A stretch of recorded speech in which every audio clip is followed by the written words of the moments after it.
नमस्कार, मैं हूं राजेश पांडे। आप देख रहे हैं श्री नारद मीडिया। नारद मीडिया की टीम इस समय सिवान जिले में महाराजगंज ये नगर पंचायत है और उसका ये कपिया जागीर गांव है। यहाँ पर एक अपने सिवान की बेटी है प्रतिबाला कुमारी।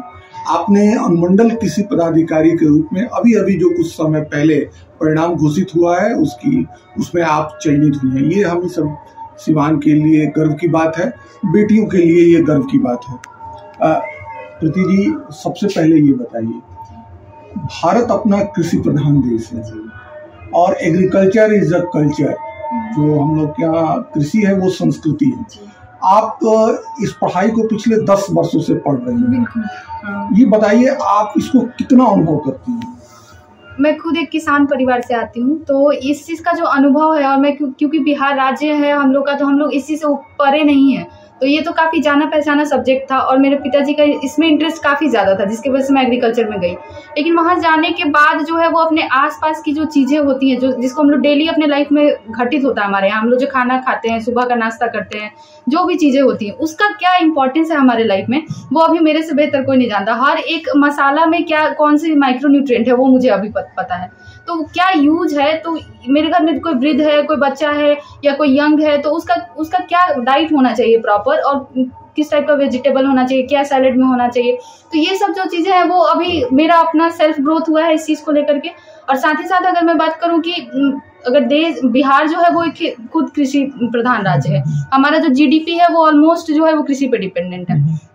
और जो अभी आने वाला जो समय है, फ्यूचर जो है वो, अगर हम अभी मखाना की ही बात अगर हम देख ले अगर देश में, तो उसका मात्र एक सोर्स जो है वो बिहार है। हम लोग अभी उसमें फर्स्ट रैंक पे भी आते हैं और उसका मात्र जो एक प्रोडक्शन यूनिट है वो हमारे नॉर्थ बिहार से आता है। तो ये जो चीजें हैं, इसका जो इम्पोर्टेंस है वो मुझे अभी पता चलता है। आज जब जो टेक्निकल पर्सन है, जो कभी कोई IIT में है, उन लोगों से आज मेरी बात होती है, तो वो लोग जब बताते हैं कि हाँ केसर का प्रोडक्शन का क्या इंपॉर्टेंस है, मशरूम का प्रोडक्शन का क्या इंपॉर्टेंस है, या हमारा जो बिहार राज्य है वो एक प्रथम रैंक आता है, बहुत सारे फ्रूट्स में आता है, वेजिटेबल्स में आते हैं, और हम लोग मोटे अनाज की तरफ भी जा रहे हैं। तो ये जितनी भी सारी चीजें है ना, उसका नॉर्थ ईस्टर्न पार्ट जो है, जो हमारे बिहार उसमें आता है, उसका सीड सप्लाई जो है वो हम लोग अब कर सकते हैं। तो ये एक मेजर, मतलब हमारा जो राज्य है वो एक मेजर सेक्टर अब बन गया, सेंटर बन चुका है। बिहार में कृषि की अपॉर्चुनिटी है, बहुत ज्यादा अपॉर्चुनिटी है। इनफैक्ट अब बिहार में ही अपॉर्चुनिटी है, क्योंकि जब ग्रीन रिवोल्यूशन हुआ तो पंजाब से शुरू हुआ, पंजाब और हरियाणा। अब ग्रीन रिवोल्यूशन फेज 2 जो है, उसमें अगर किसी का ग्रोथ होना है तो वो जो होगा वो हमारे राज्य का होगा, बिहार का होगा।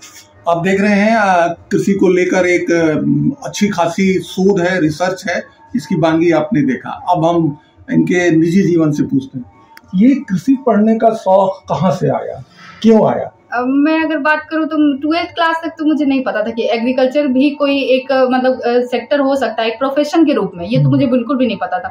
मेरे पापा को जानकारी था doctor Rajendra Prasad central agriculture university के बारे में। तो मेरा जब BCC क्लियर हुआ था तो मेरा रैंक ठीक था, तो मुझे सारे कॉलेज मिल रहे थे। तो पापा उस समय पेपर में, पापा मार्केट गए हुए थे शाम के टाइम पे, तो पेपर में ये आया हुआ था एड। हाँ, तो वो पापा जो है, पापा की वजह से ही हम जा पाए वहां पे। पिताजी अगर नहीं रहते तो शायद हम एग्रीकल्चर में नहीं, पापा की वजह से ही, पापा का जानकारी था, वो उनका सोच था, जिसकी वजह से हम उस सेक्टर में गए।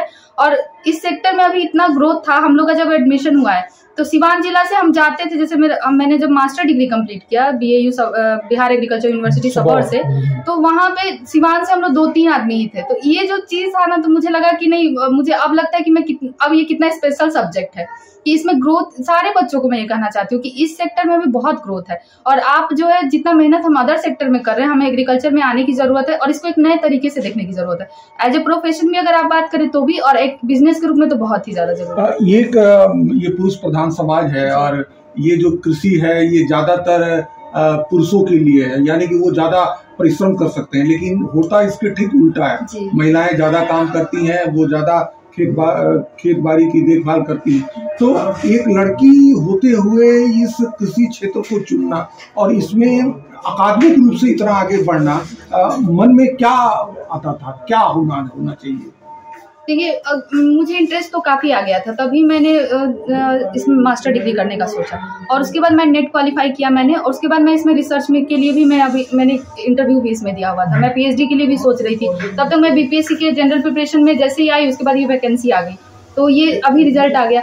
तो ये चीज़ था कि जब ये सेक्टर जो था ना वो इतना इम्पोर्टेंट लगता है कि मतलब जो चीज़ हम कर सकते हैं ग्राउंड लेवल पे हम अपने बीच में जुड़े रहते हैं। मतलब हमारे जो लोग हैं जिसको हम बचपन से देखते आ रहे हैं, और गरीबी जो है वो अभी भी हमारे समाज में जो है वो बहुत, और महिलाओं का अगर हम योगदान देखें तो 80% से भी ज़्यादा जो है लेबर के रूप में, अगर आप देखें एग्रीकल्चर लेबर के रूप में, तो महिलाओं का योगदान है। क्योंकि अगर हम धान रोपने की एक पर्टिकुलर बात करें, बिहार राज्य जो है वो धान गेहूं का क्रॉपिंग सिस्टम है हमारे यहाँ, तो उस क्रॉपिंग सिस्टम में महिला का योगदान 80% से ज़्यादा है। क्योंकि उसमें जो रोपाई का कार्य होता है, ये जो मेज सेलिंग का काम होता है, वो सब में महिलाएं हैं। तो और मशरूम उत्पादन में अगर हम बात करें तो मशरूम उत्पादन में महिला जो है, समस्तीपुर जिले में भी 1-2 महिलाएं हैं जो काफी आगे, किसान चाची को अगर आप देख ले, उसके अलावा अनुपमा निरुपमा देवी भी हैं। तो ये लोग जो महिलाएं हैं वो काफी आगे बढ़ चुकी हैं। तो कृषि जो है अब तभी, राज्य जो है हमारा तभी आगे बढ़ेगा जब हम महिलाओं को साथ लेके चलेंगे, और महिला को एज ए मतलब इस इंटरप्राइजेस के रूप में एग्रीकल्चर को लेना होगा। और घर पे बैठे आप कोई भी चीज इंटरप्राइजेस जो है इसका आराम से मतलब आपका ये कहना है कि बिहार कृषि क्षेत्र में बहुत ज्यादा आगे जा सकता है। जी जी जी, क्योंकि ग्रोथ इसी में होगा कि अगर हमारा इनकम इंक्रीज होगा तभी हम ग्रोथ कर सकते हैं। और ये क्योंकि हमारे ये एक तरह से कहा जाए कि रीढ़ की हड्डी है, तो उसको हम छोड़ नहीं सकते, तो उसको लेके चलने में ही है।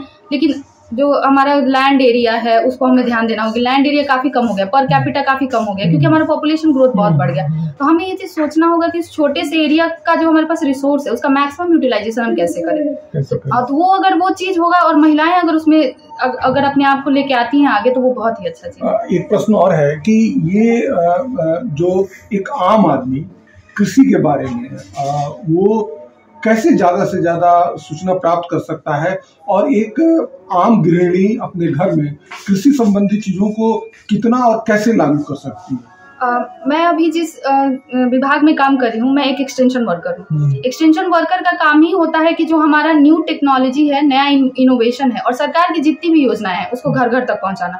तो हम बस ये कहना चाहेंगे कि अभी के टाइम में मोबाइल हर किसी के पास है। आप पहले जागरूक बनिए, आप अपना अधिकार जानिए कि आपको क्या क्या अधिकार है और क्या क्या योजनाएं सरकार की चल रही हैं, और अपने आसपास के जो जिले और राज्य और आपके अनुमंडल में जो आपके अंडर में जो आपके लिए कार्य कर रहे हैं, जो आपकी सेवा के लिए हैं, उनसे आप कॉन्टेक्ट बनाएं, उनके पास जाएं और उनसे आपको जो भी मदद चाहिए एग्रीकल्चर से रिलेटेड उनसे जरूर लीजिए।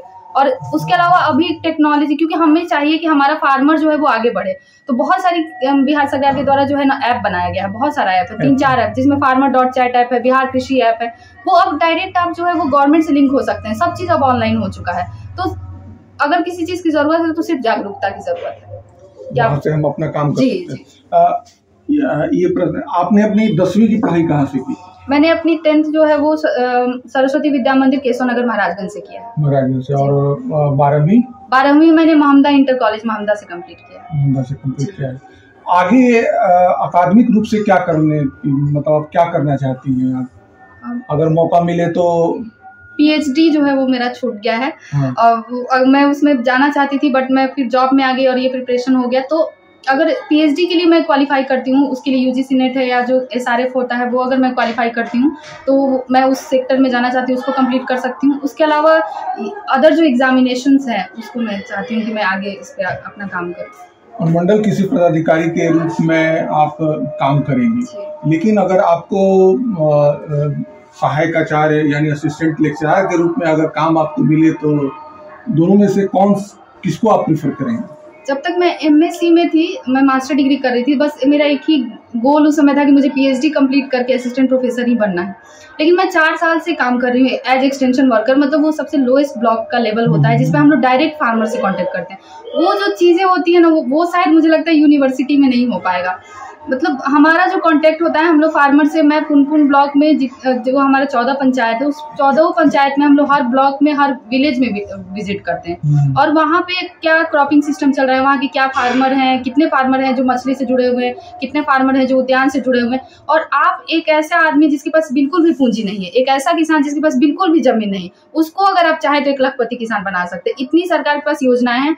हम लोग जिस पद पे कार्य करते हैं उसमें हम सिर्फ स्किल्स और ट्रेनिंग प्रोवाइड करते हैं, और सरकार की अदर जो कृषि विभाग की सपोर्टिंग जो भी विभाग है हमारे, उन लोग जो हैं, और कृषि विभाग डायरेक्ट भी बहुत सारी योजनाएं जैसे पीएम किसान जो चल रही है, वो इनपुट सब्सिडी ही है एक तरह से, जिसमें किसानों को पैसा दिया जाता है। तो ये जो चीज है, मतलब अगर सच में पूछा जाए तो इतना जो कृषि में पढ़ाई चल रहा है वो सब चीज मिट्टी से जुड़ा हुआ है और किसानों से जुड़ा हुआ है। अगर वो आगे नहीं बढ़ेंगे तो फिर हमारे पढ़ाई का भी और रिसर्च का भी कोई फायदा नहीं है। एक प्रश्न है, ये जो अपने यहाँ जो कृषि में इतनी ज्यादा मतलब विकास हो रहा है, तरक्की हो रही, क्या इसमें इजराइल वगैरह की कृषि का भी कुछ हाथ है, या वो इजराइल की जो तकनीक है वो कितना ज्यादा विकास कर रही है? देखिए, इजराइल जो है वो टेक्नोलॉजी में बहुत एडवांस्ड है हम लोग से, लेकिन जैसे गवर्नमेंट जो है वो हमारे सेंट्रल गवर्नमेंट वो उस कंट्री से काफ़ी एग्रीकल्चर के लिए, एग्रीकल्चर मशीनरी हो या टेक्नोलॉजी हो, उसको लेकर वो काफ़ी जागरूक है। तो सबसे पहला टेक्नोलॉजी जो हम पढ़ते आ रहे हैं और उसको हम फील्ड में भी देखें, वो है ड्रिप इरिगेशन। ड्रिप इरिगेशन जो है वो टपक सिंचाई उसको बोला जाता है, जिससे बूंद बूंद टपक करके जो पानी जो है उससे हम सिंचाई करते हैं। वो सिंचाई इसलिए भी बहुत जरूरी है क्योंकि हमारा जो मतलब बिहार एक ऐसा राज्य है जो धान की खेती जो है, हम लोग फ्रेश वाटर जो अब मिनिमम हो चुका है, पीने की पानी की जो समस्या है वो मिनिमम मतलब इतनी बढ़ चुकी है और पानी का स्तर एकदम गिर चुका है, उसमें हम धान की खेती कर रहे हैं। तो ये जो चीजें हैं, मतलब पानी का बचाव बहुत जरूरी है, नहीं तो आने वाला जो जनरेशन है, आने वाला जो फ्यूचर है, उसके लिए बहुत घातक साबित हो सकता है। तो इजराइल की ये जो टेक्नोलॉजी है वो बहुत अच्छी टेक्नोलॉजी है, जिसमें ड्रिप इरिगेशन की मदद से किसान जो है वो मिनिमम पानी ये इजराइल की तकनीक बिहार में भी आ रही है, आ चुकी है। मतलब हमको लग रहा है 5 साल से हम लोग इस पे काम कर चुके हैं। इसमें 90% की सब्सिडी स्प्रिंकलर पे और ड्रिप पे दिया जा रहा था किसानों को। इतनी ज्यादा, सबसे ज्यादा उद्यान के थ्रू इसकी सब्सिडी दी जाती थी। इसमें जो है वो मतलब वाटर यूटिलाइजेशन जो इफिशियंसी है ना, वो बहुत ही हाईएस्ट होती है और इसमें कम पानी में एकदम आप इफिशियंट क्वालिटी का जो प्रोडक्ट आप ले सकते हैं। अन्य क्षेत्रों से ये कहा जाता है कि लड़के ज़्यादा अपना समय इंजीनियरिंग में, मेडिकल में ज़्यादा बर्बाद कर देते हैं, लेकिन आपने ये कृषि को चुना और जैसा कि आप पूरे कॉन्फिडेंस के साथ बता रहे हैं, मैं समझ सकता हूँ कि आपने कितना अकादमिक रूप से अध्ययन किया है। तो जो बेटियां हैं उनको आप क्या कहेंगे?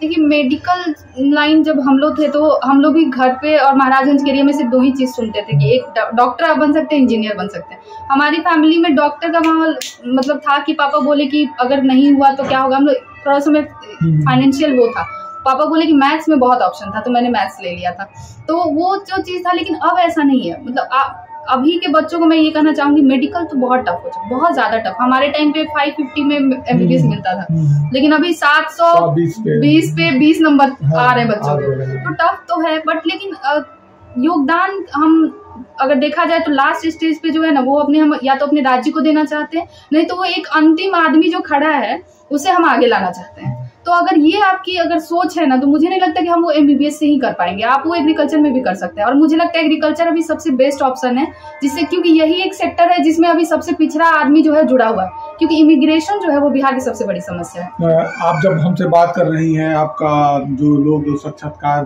देख रहे हैं, इससे सिवान की कम से कम बेटियों को बड़ा सबल मिलेगा कि हमारे बीच की एक बेटी इतने ऊपर।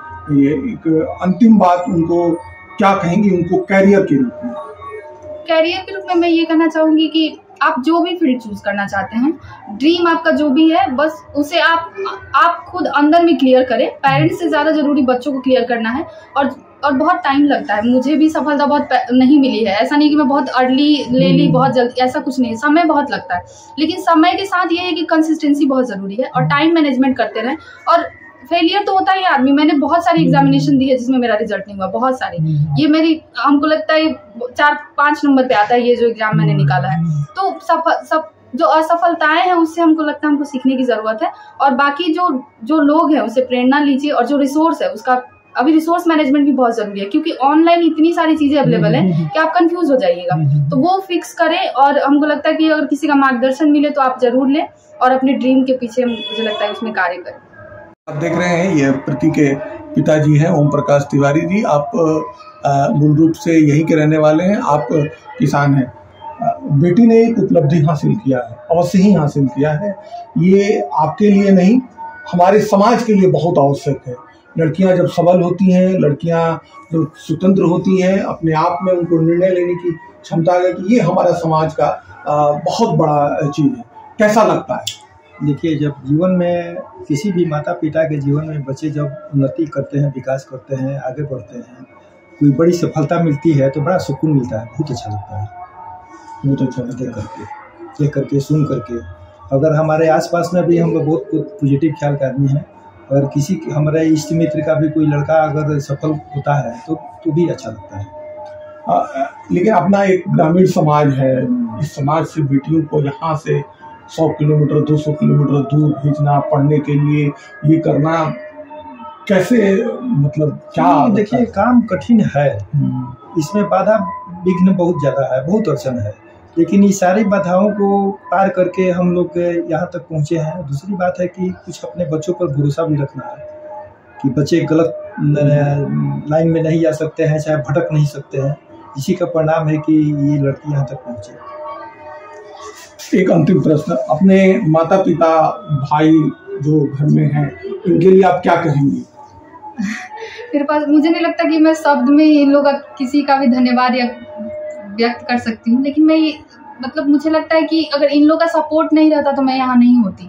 पापा का तो था ही, पापा अगर जो स्टेप था, जिस समय मैं 10th पास की थी, उस समय बाहर भेजना लड़कियों को बहुत कठिन था, बहुत ज़्यादा कठिन था। उस समय फाइनेंशियल प्रॉब्लम के साथ जो है वो मुझे नहीं लगता कि किसी में इतना भी, बहुत लोग हैं जिनमें हिम्मत नहीं होगा कि लड़कों को लोग भेजें, क्योंकि है ही हमारा सोसाइटी ऐसा है।